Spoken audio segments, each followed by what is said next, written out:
Rather lads, welcome back to the Cossy Arsenal podcast. My name is Cossy. Welcome back to a brand new video. This is the latest Arsenal news and transfer news as well. Thomas Partey is number one on Barcelona's transfer list this summer as well. Saudi Arabia have offered Arsenal 90 million for Gabriel Jesus and Thomas Partey combined. Gabriel Jesus obviously has made it clear he wants to stay at Arsenal, and Fabrizio has also told us that Gabriel Jesus will not be sold by Arsenal. Mikel Arteta sees him as a very important player. Manchester United were absolutely screened apart yesterday by Crystal Palace 4-0, and that gives me a lot of confidence in this Arsenal side as we get into the Old Trafford game, that maybe this is the time Arsenal go and beat Manchester United 4-5 and we rewrite history at the Old Trafford. Obviously, we're going to talk about Michael Olise, who is emerging as one of the top targets for Arsenal in the winger areas with Nico Williams and also that guy Neto.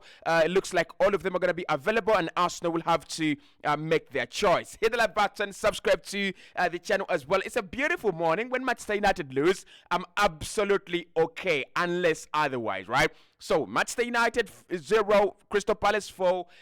Beautiful morning. Let me know what you think about Thomas Partey to FC Barcelona, Saudi Arabia as well. Would you rather sell to Barca?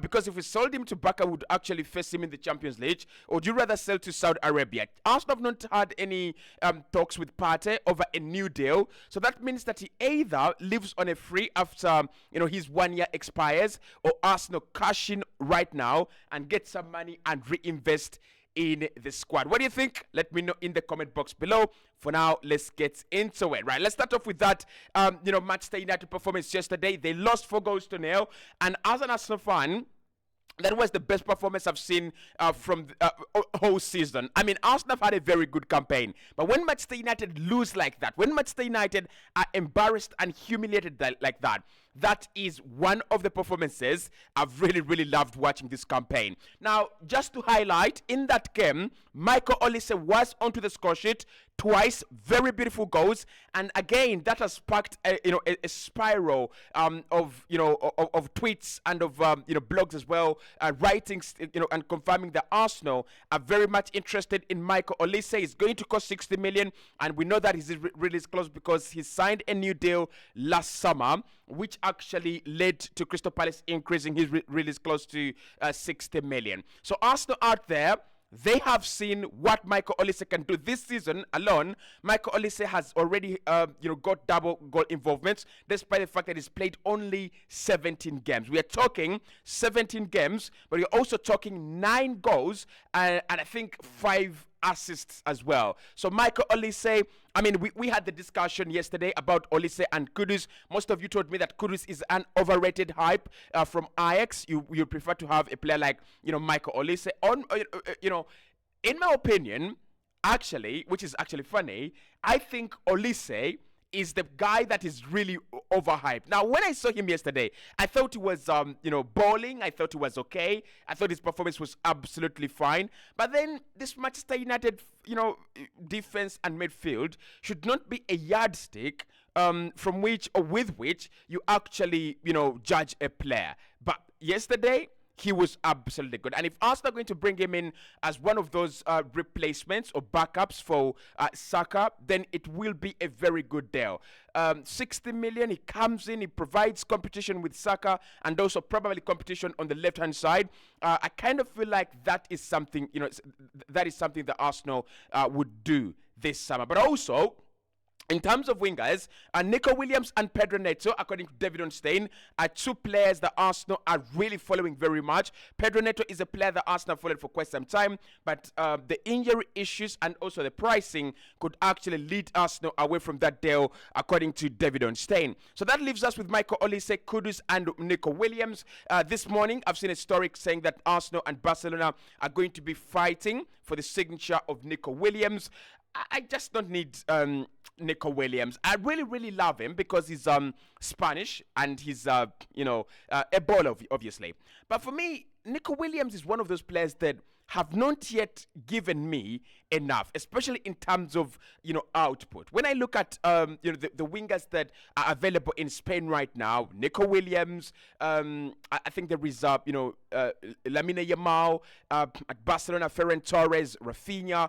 When I look at that pool, I think Arsenal could go out there and try to sign Rafinha again. I think that deal could actually happen.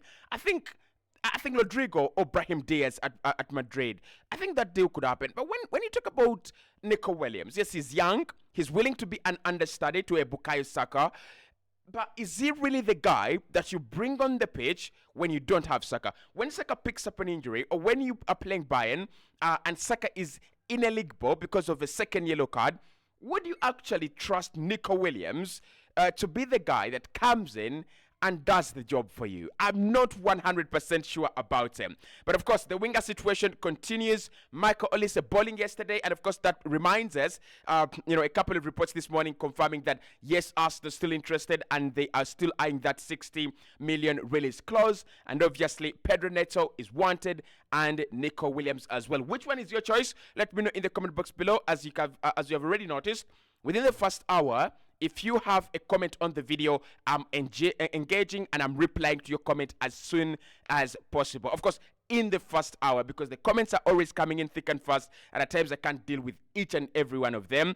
But first 1 hour, you get in your comment, I'm definitely going to be, replying to you. Now, Arsenal have a problem, and that problem is Thomas Partey. And of course, we knew that this problem was actually going to come around ever since last summer. So what happened last summer was a couple of clubs sniffing around Thomas Partey. Saudi Arabia coming in, to try to get Thomas Partey, as well as Juventus. But Juventus were convinced that the player wants to stay at Arsenal, and therefore they respected the decision. Saudi Arabia as well were told that the player is not really willing to join them, and they said they'll try in the subsequent transfer windows. And we all thought those transfer windows were far away. It's 1 year to the next summer. It's not going to come this quick. Obviously, for a content creator like me, who ghosts a lot of the time, by the way, the summer comes a little bit quicker because I'm always on camp holiday and summer holiday much of the time. But now Saudi Arabia are back, but not only Saudi Arabia,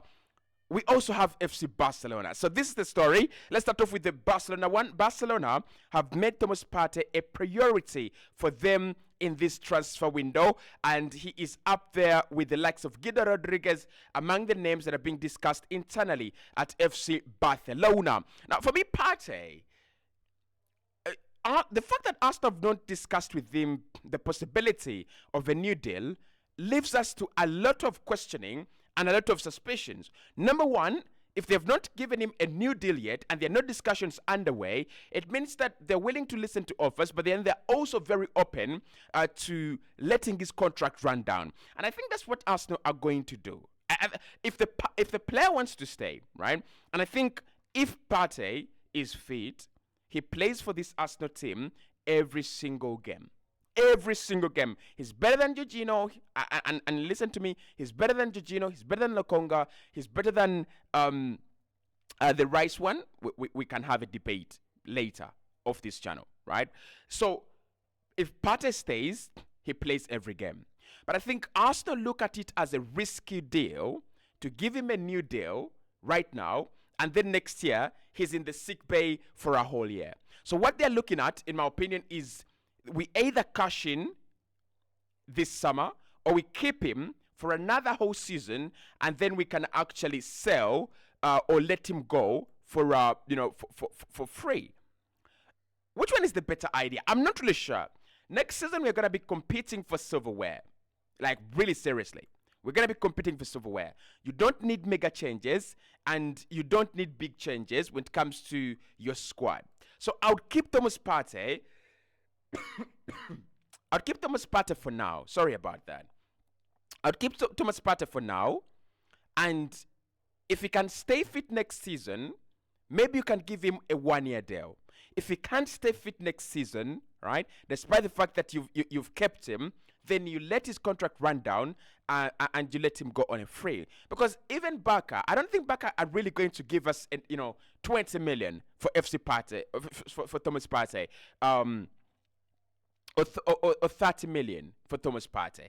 I don't think Barca are going to do that. What Barca are looking for, they're looking for opportunities on the market that are cheap, opportunities on the market that they can exploit. I don't think that is.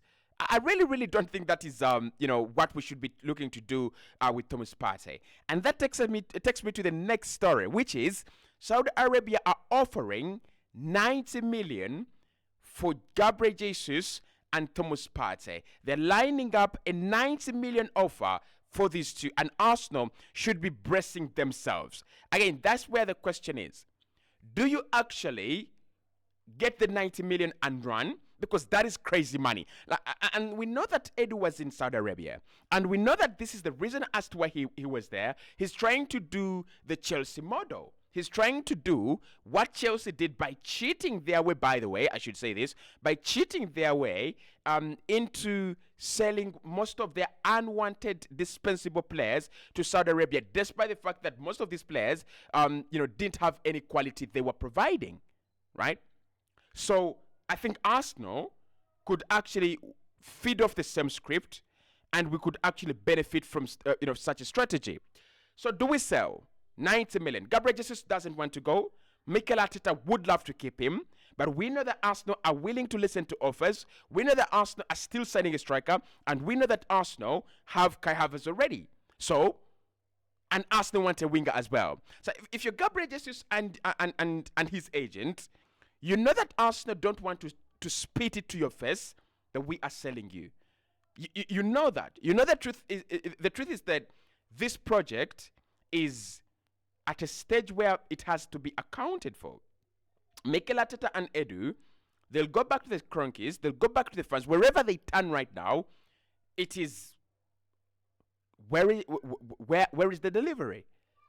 That is the point where we are in this project, right? So for me, Gabriel Jesus, however much I love him, and I would still keep him at Arsenal if not decent offer arrives. 60 million from Europe or abroad, sell. Thomas Partey, 30 million from Europe or abroad, sell. Because 90 million gets you a hell of a striker. 90 million gets you a hell of a midfielder. Imagine if Arsenal sell Partey and Gabi Jesus and Edin Ketia, obviously. I'm not making any mistakes with that one. And in that summer, Arsenal replaced those three with two players. Joshua Kimmich, 29, proven, around 40 million or 50 million could get the deal done. And then a Victor Gyökeres or Alexander Isak for 100 million. That is your summer. That is your dream summer done. The thing with Gabriel Jesus is that he can still play as a winger, and I think Mikel Arteta is trying as much as he can to fit him into that left wing position, especially with Leandro Trossard and Gabriel Martinelli still failing to conquer that position the way Saka has done on the right-hand side. But 90 million to Saudi Arabia, 90 million to Saudi Arabia brings a lot of advantages. It means that these players are not going to disturb you ever again. It means that you're getting good money. It means that you're offloading two of the club's highest earners, and it also means that you're not going to play them again. I mean, unless you're playing in them in friendlies, you're not going to verse Gabriel Jesus, who is deadly when you verse him. You're not going to verse Thomas Partey, who is catastrophic when you verse him. Problem solved for me, guys. I would sell 90 million. I would sell, even if it was for 70 million for these two. Okay, 70 million is a little bit low, but 80 million or 75 million for these two, I would still sell, because you consider that 60 million for Gabriel Jesus, and you consider a 30, a 20 or a 25 for Partey, you would still sell. So listen, it's messy out there, right? It's messy out there. It's gonna be a very interesting summer for us. I want to see what happens with Thomas Partey. Whatever happens, this is what I would say to Arsenal. Whatever happens, don't just let him go to FC Barcelona. Like, there are other options. There are other markets out there. I love Barca, and I think Partey would be a wonderful signing for Barca. But for me, I don't think we should sell to Barcelona. I don't think we should sell to any of our European and local rivals. If Arsenal want to sell a player, Saudi Arabia is there. You can sell them to Lyon like you did Ainsley Maitland-Niles and Lacazette. No one is gonna know. No one is gonna know. Pierre-Emerick Aubameyang to Marseille. No one is gonna know. They're never gonna bother you again, and you are absolutely going to be cruising, in Europe. Like really.